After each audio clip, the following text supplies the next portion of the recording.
Programnya mau mencegah stunting, tapi yang diberikan adalah susu UHT yang tinggi gula. Sebenarnya programnya tuh bagus banget ya, ingin mencegah stunting. Nah, tapi sayangnya aja nih kayak kurang riset. Kayak yang dikasih itu kenapa susu UHT yang tinggi gula. Padahal harusnya kalau memang ingin sosialisasinya adalah mencegah stunting, ya bisa aja dikasihnya tuh telur. Karena kan telur, kalau kita makan telur tiap hari, itu tuh bisa jadi upaya untuk mencegah stunting. Dibandingkan dikasih minuman gula yang bisa bikin anak tuh kecanduan, terus penyakit seperti diabetes, gigi berlubang, dan lain-lain ya. Nah, viral juga nih, Mas Gibran salah sebut bilang ibu hamil butuhnya asam sulfat, bukan asam folat. Nah, tapi sebenarnya orang bisa aja sih salah ngomong gitu ya, karena kebetulan beliau adalah cawapres, jadi bener-bener disorot gitu. Cuma aku lebih menyayangkan yang bagi-bagi susunya itu kenapa pakai susu yang tinggi gula. Oke, sebenarnya nggak pengen sih ngomongin tentang politik gitu ya, karena aku juga bukan buzzer gitu ya, dan kurang tertarik juga di dunia politik. Tapi kalau menurut Mams gimana nih? Tulis di komen ya. Oke, untuk Mas Gibran, saran dari saya ya buat Mas Gibran, kalau mau bikin program ya yang berkaitan dengan stunting, lalu kemudian berkaitan dengan kesehatan ibu hamil dan anak ya, konsultasi dulu ke dokter-dokter yang ada di Indonesia ya, atau ke dokter-dokter yang Mas Gibran udah kenal gitu ya. Jangan langsung asal menyampaikan ya, nanti malah dikritik ataupun mohon maaf nih ditertawakan oleh dokter-dokter Indonesia. Karena ya dokter-dokter ini yang lebih paham mengenai kesehatan ibu hamil ya, kesehatan anak, bagaimana mencegah stunting, memberikan asupan gizi yang seperti apa, makanan yang seperti apa. Konsultasi dulu dengan dokter ya, baru disampaikan atau dieksekusi programnya ke masyarakat. Jangan sampai seperti ini ya, untuk mencegah stunting malah memberikan susu UHT yang gulanya tinggi ya. Lalu kemudian ibu hamil disuruh konsumsi asam sulfat. Oke, intinya konsultasi dulu dengan dokter ya. Kita lanjut reaksi komentar dari netizen yang lain untuk spesial Mas Gibran berikut ini. Siapa yang tahu kegunaan asam sulfat? Ngaco. Salah satu sini. Tadi saya menanyakan, kegunaan asam sulfat itu apa? Sebagai bahan pembuatan baterai. Yang lainnya? Tahu nggak? Sebagai proses penghilangan zat. Sebagai proses penghilangan, betul. Yang lebih bahaya lagi adalah asam sulfat itu bisa dipakai untuk bahan bom. Bahan bom. Itu bahaya nggak? Bahaya. Di sini ada ibu yang mengandung, ada nggak? Nah, sini Bu. Kalau sama ibu mengandung ini biasanya namanya asam apa? Asam folat. Asam folat. Tahu kegunaan asam folat? Apa? Sebagai pembentukan sel-sel dan organ pada janin seperti otak, belakang dan sumber. Tepuk tangan untuk murid-murid Barunawati. Kalau misalkan ibu mengandung dikasih asam sulfat, jadinya ya apa ini? Jadinya ya Bu? Modal. Semuanya anak-anak pintar bisa membedakan mana yang baik dan mana yang buruk. Kegunaan asam sulfat pun mereka tahu. Ngerti loh SMP ya? Karena mereka bisa menjawab pertanyaan saya pakai hadiah. Bisa. Di tempat kalian kalau ada ibu-ibu hamil dikasih vitamin, dikasih nutrisi. Ah, mana paten? Kayak di tempat kami lah dikasih asam sulfat. Kadang-kadang pertemuan tertutup, katanya ijazah luar negeri. Oh, ini alasan debat dihilangkan. Asam sulfat melepuh. Loh. Gara-gara asam sulfat Gibran dibully lagi. Tolonglah jangan dibully. Sebentar lagi awas loh, Mahkamah Keluarga akan mengubah asam folat menjadi asam sulfat. Gara-gara Gibran salah ngomong. Bagi Anda yang suka nyinyir ya, saya ingin menjelaskan sedikit tentang asam sulfat yang mungkin sebagian besar orang nggak tahu. Asam sulfat itu adalah sebuah power, sebuah tenaga.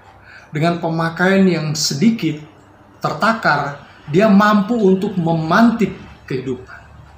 Dia mampu untuk membangun penerangan dalam perjalanan kehidupan kita.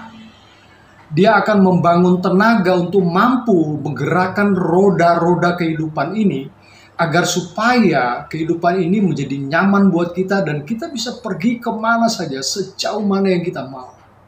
Oleh karena itu teman-teman, selalu cek air akinya agar supaya tidak kurang.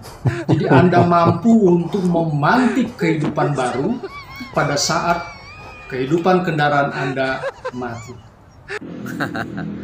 Kalau menurut saya ya, daripada ujungnya malu gitu ya, itu namanya merendahkan diri sendiri dan merendahkan orang-orang yang mengusungnya ya.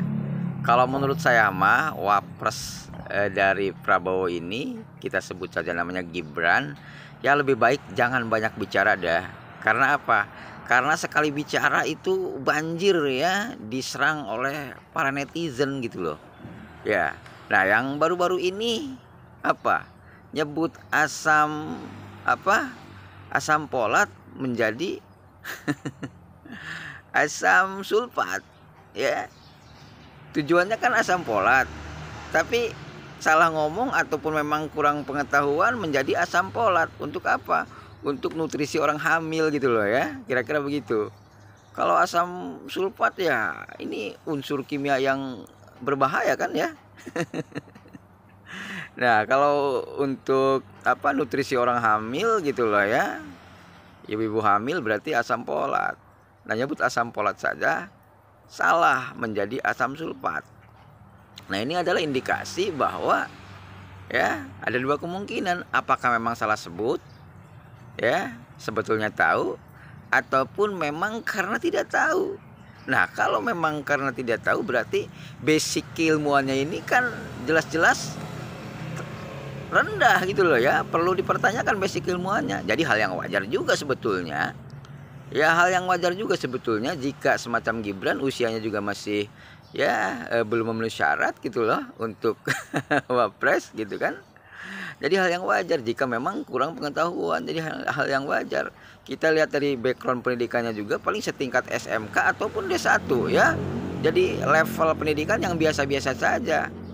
Ya, sedangkan untuk mengurus negara Indonesia seluas Indonesia untuk mengurus negara seluas Indonesia ini 270 juta penduduk beserta kompleksitasnya, ini dibutuhkan benar-benar pemimpin yang tidak kaleng-kaleng.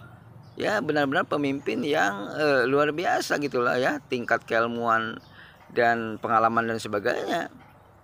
Ya, maka dari itu jika masih ada orang yang luar biasa tentang keilmuannya lah, lebih baik gunakanlah orang yang luar biasa. Ya, kenapa tidak? Ya, kenapa harus menggunakan orang yang biasa-biasa saja ya menjadi pemimpin, leader ataupun wapres gitu kan? Jangan main-main. Jika masih ada yang luar biasa ya, mengapa harus mengusung orang yang biasa-biasa saja, bahkan di bawah biasa-biasa bahkan di bawah rata-rata begitu ya. Ini warning buat para pengusung nih ya, lebih baik Gibran itu diam saja. Karena apa? Karena kita semua sudah tahu kualitas dan kapasitasnya. Begitu. Makasih. Wassalamualaikum warahmatullahi wabarakatuh. Ya, betul juga ya saran dari Bapak ini. Langkah baiknya Gibran lebih baik banyak berdiam ya, daripada berbicara. Namun dalam pembicaraan itu kalau ada statement yang salah atau keliru, nah itu bisa jadi bahan kritikan atau bahan ejekan dari netizen. Ya, tapi mau gimana lagi guys ya. Inilah akibat ketika Anda memaksakan seseorang untuk menjadi pemimpin padahal belum waktunya, belum saatnya. Dia belum punya pengalaman, dia belum punya kapasitas ya. tetapi dipaksakan untuk dimajukan sebagai pemimpin, ya. Bukan main-main, ini pemimpin RI 2 guys, ya. Anda akan jadi orang nomor 2 di Indonesia, ya. Ini tidak main-main, ya. Nah, yang kita khawatirkan jangan sampai bangsa dan negara kita ini cuma jadi ajang coba-coba, ya. Kalau tingkat atau level wali kota, bupati, ya, masih bisa dimaklumi lah kalau Anda membuatkan kesalahan, ya. Karena mungkin dampaknya tidak akan terlalu signifikan. Namun lain halnya atau berbeda ketika Anda menjadi presiden ataupun wakil presiden. Kesalahan-kesalahan Anda itu tidak bisa ditoleransi. Akan jelas berdampak, berpengaruh pada kehidupan banyak orang, ya. Oleh karena itu maka kita kembali lagi bahwa presiden dan wakil presiden ini bukan jabatan untuk coba-coba dari orang yang belum berpengalaman. Kita percayakan, kita taruh orang untuk duduk di kursi presiden dan wakil presiden. Itu dia sudah selesai dengan proses. Dia sudah melewati tangga birokrasi. Dia sudah mendapatkan banyak asam garam dalam dunia perpolitikan. Itu paling tidak bisa meminimalisir sedikit kesalahan, ya. Daripada yang belum berpengalaman, akan lebih banyak kesalahan-kesalahan yang dibuat. Oleh karena itu, ayo masyarakat Indonesia, ya, gunakanlah rasional kita. Ini bukan tentang Gibran, bukan tentang Ganjar, bukan tentang Anies atau Pak Prabowo, tetapi ini tentang bangsa dan negara kita. Kita jaga harkat martabatnya, kita jaga kewibawaannya. Bangsa dan negara kita harus bergerak maju ke depan, ya. Jangan sampai nanti dipimpin oleh orang-orang yang salah, yang belum berpengalaman. Pendukung Pak Ganjar itu berasal dari pendukung Pak Joko Widodo. Itu pendukung kinerja, sama kayak saya. Saya pendukung Pak Joko Widodo, tadinya pendukung Pak Ganjar. Itu pendukung kinerja Pak Joko Widodo, bukan pendukung partai. Tapi setelah keluarganya Pak Jokowi diserang terus, seolah-olah menggunakan hak kekuasaannya untuk menabrak konstitusi, menyalahgunakan wewenang, seolah-olah seperti itu, ya. Dari statementnya Mas Hinton dan Adiana Pitupulu juga, dan Denny Siregar, itu akhirnya saya yakin bahwa saya lebih mengikuti Pak Joko Widodo. Ada anaknya Pak Joko Widodo, yaitu Pak Prabowo Gibran. Saya lebih yakinnya ke situ, bahwa yang bisa mengemban amanah rakyat itu Pak Prabowo Gibran, bukan Pak Ganjar. Saya akhirnya memutuskan seperti itu, pindah haluan. Semakin Pak Jokowi semakin diserang, semakin dijelek-jelekan oleh kubu Pak Ganjar, maka aku semakin yakin dan lebih percaya sama Pak Jokowi bahwa yang ditunjuk Pak Joko Widodo adalah Pak Prabowo Gibran. Itu yang bisa mengemban amanah rakyat. Saya larinya ke Pak Prabowo Gibran karena saya lebih percaya sama Pak Joko Widodo daripada ke Pak Ganjar yang belum bisa dilihat kan kinerjanya. Kalau Pak Jokowi nggak bisa diragukan, memang udah nyata itu. Pendukung Pak Ganjar itu berasal dari pendukung Pak Joko Widodo. Assalamualaikum warahmatullahi wabarakatuh. Terkhusus buat si emasnya ini, kayaknya beliau ini pendukung Pak Jokowi yang militan. Jadi seakan-akan apa yang dilakukan Pak Jokowi itu tidak ada yang salah sama sekali, baik mengintervensi KPU, terus mengumpulkan kepala desa seluruh Indonesia, terus melibatkan Paman Usman di Mahkamah Konstitusi untuk meloloskan putranya untuk menjadi wapres. Itu seakan-akan tidak ada yang salah sama sekali. Sampai itu harus pintar, berpikir rasional dan mengerti arah politiknya kemana gitu. Kalau merusak demokrasi, melanggar demokrasi, kalau memang itu salah ya kita katakan salah gitu loh. Dan jangan pernah bilang pendukung Pak Ganjar itu adalah berasal dari pendukung Pak Jokowi. Itu salah, pola pikirmu salah. Harus saya ingatkan, kenapa saya bilang salah, bahwa Pak Jokowi tanpa PDIP, beliau bukan siapa-siapa. Yang mengangkat dari wali kota sampai gubernur, sampai presiden 2 periode, sampai anaknya jadi wali kota, menantunya jadi wali kota, itu peran penting dari partai PDIP. Itu yang harus sampean pelajari gitu loh ya. Jangan menganggap remeh PDIP ya. Kalau sampean bilang suara Pak Ganjar itu berasal dari Pak Jokowi, itu salah besar. Pak Ganjar berasal dari PT Partai PDIP, beliau sudah mengantongi 21% suara. Kalau dalam satu rumah, dia kan di parlemen dia 21%. Kalau dia punya anak, punya keluarga, itu sudah berapa persen gitu. Itu harus saya mencatat gitu loh. Jadi semuanya itu jangan seakan-akan Pak Jokowi seakan-akan seperti malaikat, aku nggak pernah melakukan kesalahan. Jangan, pola-pola pikir kayak gitu harus saya rubah gitu ya. Militan boleh, tapi jangan. Pak Jokowi juga manusia, beliau juga silau akan kedudukan, beliau juga silau akan harta, beliau juga silau akan kemewahan. Jadi ya wajar kalau beliau itu bisa melakukan blunder, karena beliau juga manusia gitu loh ya.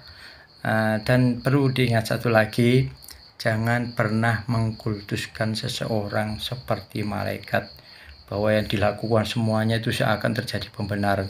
Kalau bagi saya, seseorang yang ingin melanggengkan kekuasaan dengan cara apapun, itu pasti ada masalah besar yang tidak semua orang tahu. Cukup beliau dan kroni-kroni yang tahu ya. Semoga masalah ini segera terpecahkan. Salam waras, salam NKRI Agamati. Assalamualaikum warahmatullahi wabarakatuh. Deka. Ini ya, kita bisa lihat ya kalau di kota-kota kita, kegemoyan Pak Prabowo dengan keluguannya Gibran gitu. Lucu sih, nggak pernah kita ada capres dan cawapres dengan dibuat kartun begini. Gemoynya Pak Prabowo itu membuat jadinya gerem juga nih. Ya semoga aja mereka bisa meneruskan untuk memajukan Indonesia ini gitu ya. Bukan aja Indonesia yang di daerah barat, tetapi juga sampai ke timur gitu.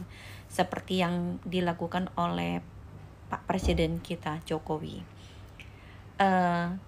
Juga saya lihat saya sukanya mereka ini gini.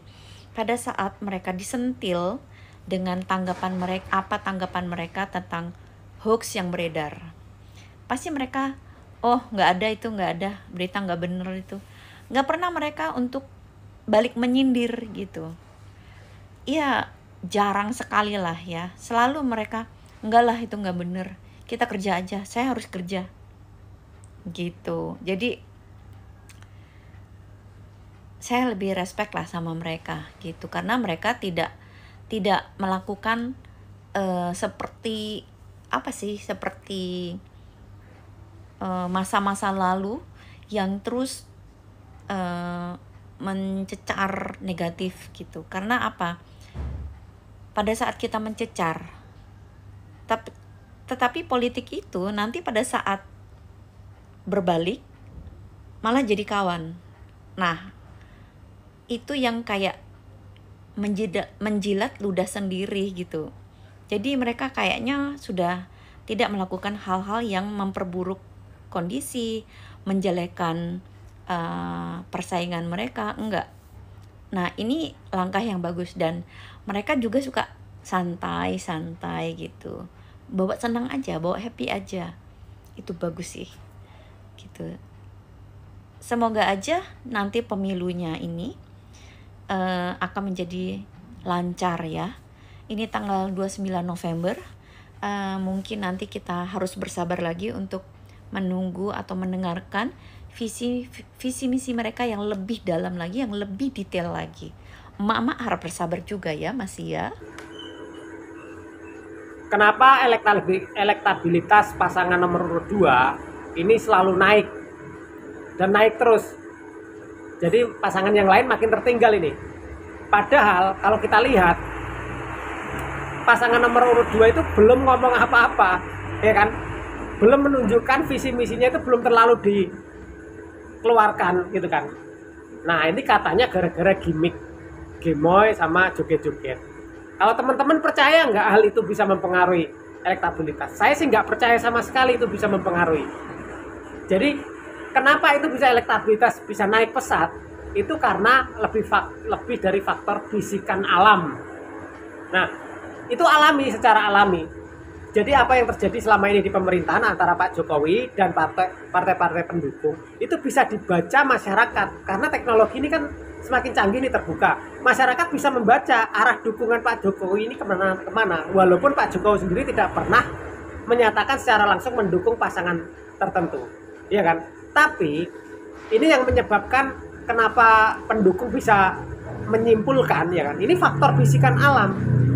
Nah, sebelum di masa-masa terakhirnya pemerintahan Pak Jokowi ini banyak terjadi hal-hal di atas sana, di parlemen sama di pemerintahan. Kita bisa lihat gejala-gejala yang terjadi di sana itu mempengaruhi dukungan publik, ya kan? Orang bisa menyimpulkan sendiri, sebaiknya saya memilih yang mana ya, gitu. Oh, yang kubu sebelah sono kayaknya kok bertentangan terus, ribut terus sama Pak Jokowi, gitu kan. Nah, yang kubu sebelah sini kok sepertinya mendukung. Nah, sepertinya kok ada kesadaran di kubu sebelah sini untuk rekonsiliasi, ya kan? Nah, ini mendapat perhatian khusus dari pemirsa, ya kan, masyarakat untuk menaruh dukungannya. Ya, ini yang disebut dukungan gaib. Padahal secara langsung pun pasangan nomor urut 2 ini nggak pernah keluar kampanye yang berlebihan. Cuma ngasih simbol joget-joget sama gimmick gemoy. Nah, ini kan nggak masuk akal. Kalau gara-gara itu saja katanya mempengaruhi elektabilitas. Saya nggak percaya itu. Ini adalah faktor bisikan alam. Jadi alam sudah menunjukkan rakyat, gitu kan, karena rakyat semakin cerdas, semakin peka terhadap perubahan zaman. Jadi rakyat bisa menentukan pilihannya berdasarkan bisikan-bisikan alam tadi. Oke, sebelum abang ini berbicara ya, tadi ada abang yang satu mengatakan begini, fanatik boleh tetapi oon jangan ya. Oke, sorry ya kalau bahasanya agak kurang begitu sopan. Pendukung Pak Jokowi ini terbagi dua ya, pendukung yang menggunakan rasionalitas dan juga yang kedua pendukung yang menggunakan arah telunjuk dari Pak Jokowi ya. Nah, pendukung yang menggunakan rasionalitas ini ya, jika yang ditunjuk oleh Pak Jokowi tersebut adalah orang yang tidak tepat, orang yang belum berpengalaman, ya, tentu mereka akan berpikir kritis, lalu kemudian tidak serta-merta mengikuti jari telunjuk dari Pak Jokowi. Ya. Lalu yang berikutnya ada yang kedua nih, ya, yakni mereka yang serta-merta mengikuti jari telunjuk Pak Jokowi. Jangankan Gibran guys ya, sekalipun itu adalah Jan Etes, ya, diangkat jadi wakil dari Pak Prabowo, mereka tidak peduli ya, yang penting itu adalah telunjuk dari Pak Jokowi ya, karena mereka menganggap bahwa cari telunjuk Pak Jokowi itu adalah cari telunjuk dari dewa atau Tuhan guys. Oke, salah satu tagline yang menurut saya harus kita pahami bersama dari salah satu baliho yang ada di Bali yang menjamur di mana-mana adalah balihonya PSI bergambar Kaisang dengan bapaknya Jokowi, ya, dengan tagline mengatakan bahwa politik adalah jalan ninja. Politik adalah jalan ninja. Politik adalah jalan ninja dan yang melewati jalan itu adalah ninja-ninja. Oke. Jadi teman-teman ya, di dunia demokrasi itu tidak ada ninja-ninjaan ya, tidak ada ninja-ninjaan. Jadi kalau kita nonton film-film ninja, itu biasanya ninja-ninjanya itu pergerakannya terorganisir gitu ya. Pergerakannya terorganisir, kemudian geraknya cepat sekali, hampir tidak dilihat secara kasat mata, nggak bisa dilihat dengan kasat mata gitu ya, saking cepatnya. Dan mereka melakukan itu karena mereka punya kekuatan yang luar biasa yang tidak dipunyai oleh semua orang. Dan mereka biasanya bersembunyi. Begitulah ninja. Oke, kalau misalnya Kaisang PSI mengatakan bahwa politik adalah jalan ninja, itu sebenarnya mereka mendeklarasikan diri mereka sebagai kontraproduktif dari demokrasi, teman-teman. Karena di demokrasi itu semuanya transparan, tidak yang ditutup-tutupi. Kegiatan politik, proses politik itu terbuka, tidak ada yang disembunyikan. Ya. Contoh jalan ninja yang sudah pernah dilakukan itu adalah kejadian 98. Itu tidak ada yang tahu gitu.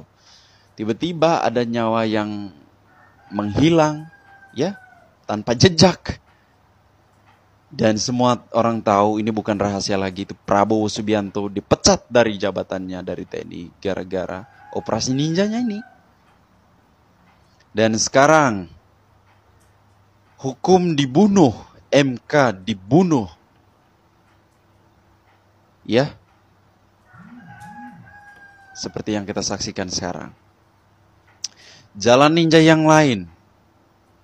Kaisang yang masuk partai 2 hari kemudian itu menjadi ketua umum. Ini juga jalan ninja di luar nalar demokrasi.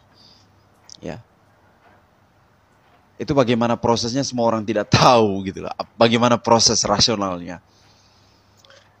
Ninja ini juga kita lihat Gibran Rakabuming Raka yang baru 2 tahun menjadi wali kota, kemudian tiba-tiba jadi calon wakil presiden.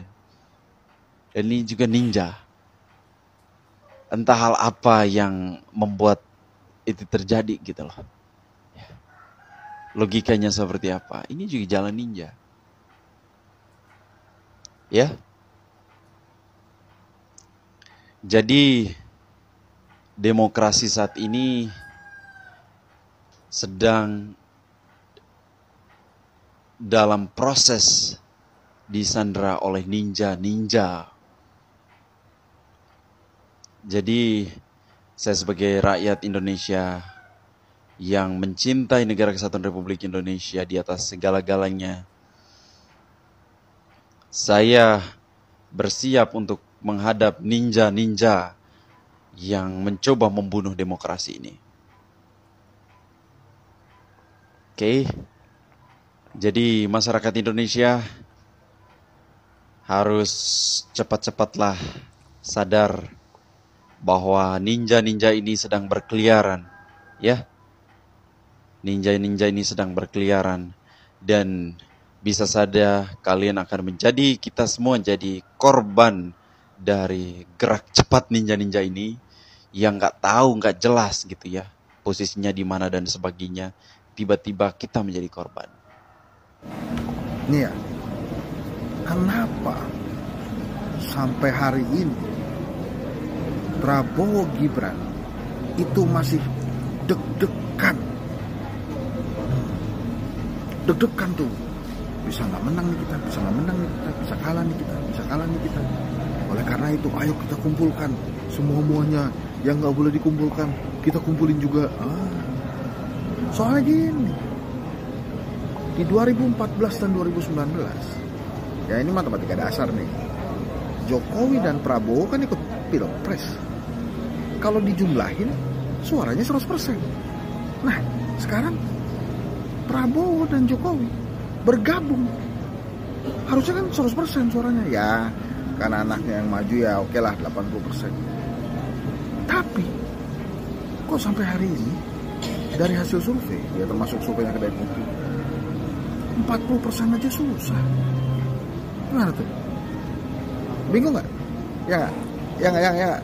Joget, kita joget. Prabowo Gibran itu masih deg-degan. Satrio, gue panggilnya nih Bang Satrio, tapi kalau di Twitter sering gue singkat. Tapi ntar jatuhnya ngatain ya kan, daripada ntar video gue di take down karena ngatain orang, mending gak usah gue sebut lah ya. Di 2019 gue sering berdebat di Twitter sama nih orang karena dia dulu pro Prabowo dan gue tim pemenangan Jokowi di sosmed. Dan sekarang gue tahu lu ada di belakang Anies dan support dia. Gini bang, nggak usah pakai matematika dasar lah apa itu ya kan, yang menurut gue nggak koheren sama konteks yang lu jelasin. Nggak bisa juga lu pakai logical fallacy kayak gitu untuk menilai kenapa suara Prabowo Gibran nggak bisa 100% atau at least 80% seperti yang lu bilang. Gini, di 2014-2019 paslon tuh cuma 2 ya kan, itu dulu yang perlu dipahami. Orang dipaksa untuk memilih di antara 2. Kalau nggak kedua-duanya ya golput seperti gua ya kan, nggak ada pilihan lain. Tapi kenapa gue bilang itu sesat pikir atau logical fallacy? Karena dengan menyamakan kondisi 5 tahun yang lalu dengan kondisi sekarang aja itu udah menunjukkan kesesatan berpikir elu. Kondisi hari ini tuh kita punya 3 paslon. Satu representasi dari politik kiri, satu lagi representasi dari politik kanan, dan terakhir politik jalan tengah. Satu hal yang bisa gue jelasin, suara jagoan lu hari ini kan nyolong dari suaranya Prabowo di 2019, ya kan? Dan representasi pembenci Jokowi di 2 gelaran Pilpres, which is itu udah mentok, ya kan?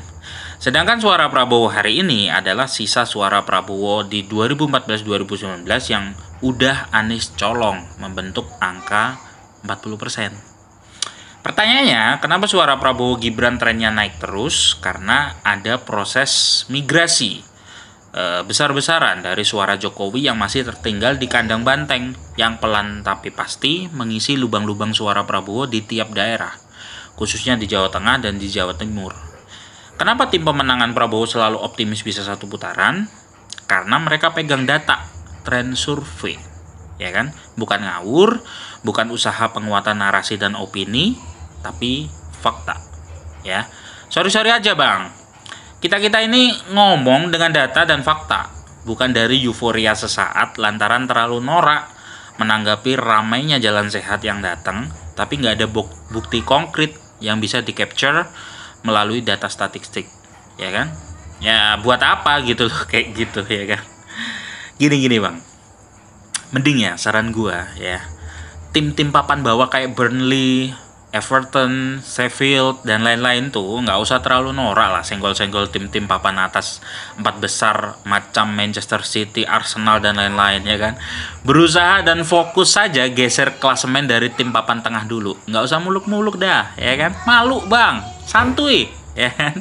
Kalau tim papan tengah udah lu dan tim lu geser, baru kita bicara lagi ya kan. Oke bang, ya kan. Udah fokus dulu, unggulin Ganjar dulu aja ya kan. Nggak usah terlalu pengen buru-buru terbang ke langit lah. Oke, semangat terus bang. Salam buat Mas Anies. Oke, merdeka. Wow, semakin luar biasa ya riuh gemuruh pesta demokrasi Pilpres di tahun 2024 ini ya. Di media sosial kita melihat perang narasi antara kubu A, kubu B, kubu C ya, semakin sengit. Nah guys, jangan bimbang, jangan ragu ya. Pilih sesuai dengan hati nurani kita yang diproses dengan rasionalitas kita ya, agar kita dapat memilih pemimpin bukan karena cari telunjuk dari seseorang, tetapi dari kapasitas, dari pengalaman, integritasnya yang sudah teruji dan sudah terbukti ya. Karena kita melihat untuk bangsa dan negara kita, bukan untuk Pak Jokowi, untuk keluarga Pak Jokowi ya. Justru orang-orang seperti Pak Jokowi, Pak Prabowo, Pak Anies, Pak Ganjar, mereka bekerja untuk bangsa dan negara kita ya. Kita pilih mereka, mereka bekerja untuk bangsa dan negara kita. Bukan kita pilih mereka karena kita ingin mereka bekerja untuk diri mereka dengan keluarga mereka. Nah itu pemikiran yang keliru guys. Nah kembali lagi kepada asam sulfat dan asam folat ini guys. Untuk ibu-ibu hamil ya, waspada jangan sampai Anda mengkonsumsi asam sulfat ya. Yang benar adalah asam folat ya. Kalau asam sulfat itu justru membahayakan ibu hamil beserta dengan bayi di dalam kandungannya ya. Nah dari ucapan-ucapan seperti ini guys ya, kalau masih belum menjabat sebagai presiden ataupun wakil presiden ya bisa dimaklumi ya. Tetapi setelah menjabat sebagai presiden dan juga wakil presiden, mohon kurangi kesalahan-kesalahan, ya. Kesalahan-kesalahan kecil itu harus dikurangi, ya. Karena jabatan di sana, presiden dan wakil presiden, itu bukan jabatan untuk coba-coba. Bukan jabatan orang untuk mentolerir atau memaafkan kesalahan-kesalahan Anda. Karena apapun yang Anda ucapkan, Anda katakan, tindak tanduk Anda, ya, gerak-gerik Anda, keputusan Anda, kebijakan Anda, itu akan sangat berpengaruh, berdampak pada kehidupan banyak orang, kehidupan dari Sabang sampai Merauke, bahkan kehidupan masyarakat dunia, ya. Karena sebagai presiden ataupun wakil presiden, dia bukan hanya memimpin untuk bangsa dan negara kita, tetapi dia juga nanti aktif dalam berbagai forum-forum dunia, ya. Seperti kemarin G20, KTT Asia Afrika, OKI dan sebagainya, ya, organisasi-organisasi dunia. Nah, bagaimana kalau dalam forum-forum seperti itu, lalu kemudian presiden dan wakil presiden kita salah menyampaikan sesuatu, ya, maka martabat, harkat, wibawa bangsa dan negara kita itu akan sangat dipertaruhkan, ya. Nama bangsa dan negara kita ini harus kita jaga agar tetap baik, tetap harum di mata dunia, guys. Saya Bastian Sebos, sampai jumpa lagi.